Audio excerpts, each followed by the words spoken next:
গল্প করতে করতে ভোর হয়ে গেল। এখন ভোর 4টে বাজতে 5 মিনিট বাকি। আর আমাদের বাড়িতে 2 বন্ধু এসেছে, তো তাদের সাথেই গল্প করছিলাম।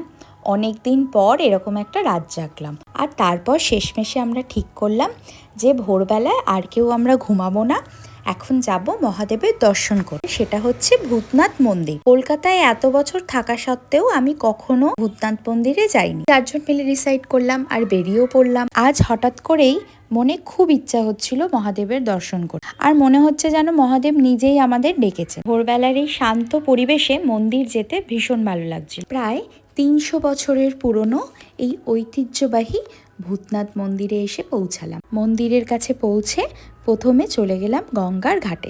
এই গঙ্গার ঘাটটা মন্দিরের খুব কাছেই। মন্দিরের সামনে মাটির ভাঁড়ে করে ফুল, গঙ্গা জল, মালা সমস্ত কিছুই এখানে সাজিয়ে বিক্রি হচ্ছিল, আর সাথে প্যারাও ছিল।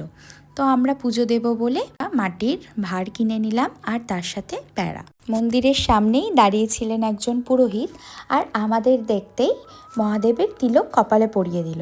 আমার সাথে বাবুও পরে নিল কপালে মহাদেবের তিলক।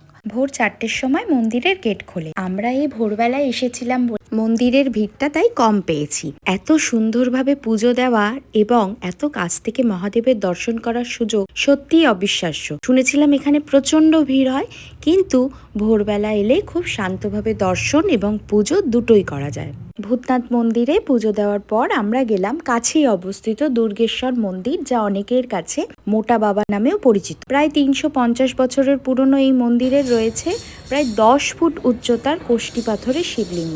সত্যি বলতে কোনোদিনও ভাবিনি নিজের হাতে এত কাছ থেকে বাবাকে স্পর্শ করে পুজো দেওয়ার সৌভাগ্য হবে। জীবনের কিছু কিছু মুহূর্ত, কিছু কিছু মোমেন্ট একেবারেই আনপ্ল্যান্ড হয়, কিন্তু সেই মোমেন্টগুলো লাইফ টাইমের জন্য মেমোরি হয়ে থাকে।